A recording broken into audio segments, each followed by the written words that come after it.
Hey everybody, it's Mark the Lost Traveler, and we're ready to travel. That lighthouse right there is the Breakwater. It's in light.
I'm not sure what that lighthouse is over there.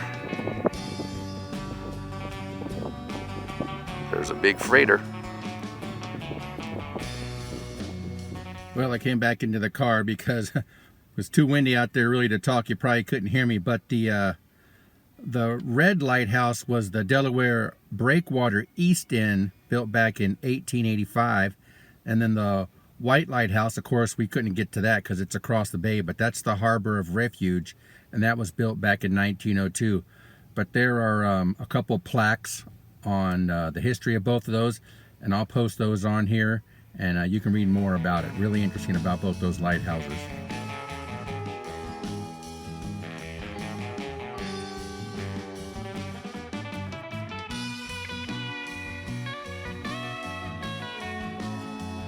So according to the map here, in the last 170 years, the inlet has expanded 1 mile northward.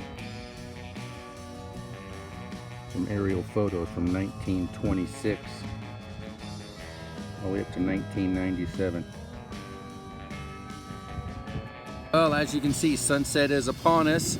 It's not too windy, so I just thought I'd get out the car and give you a few final thoughts there. Hope I don't butcher this, but the place I was at was Cape Henlopen State Park, and that's where the red lighthouse, the Breakwater, and the white one we couldn't get to, of course, that's across the bay. That was the Refuge, and there was some information on the stills that I posted earlier. Hope you enjoyed those. But the park here, there was a lot of things to do. You could fish, camp, hike, bicycle, just lay on the beach. I saw some people playing frisbee golf, even horseback riding. So all in all, really nice day. The state park was gorgeous, so I'd recommend this out here in Delaware. And on that note, traveler out.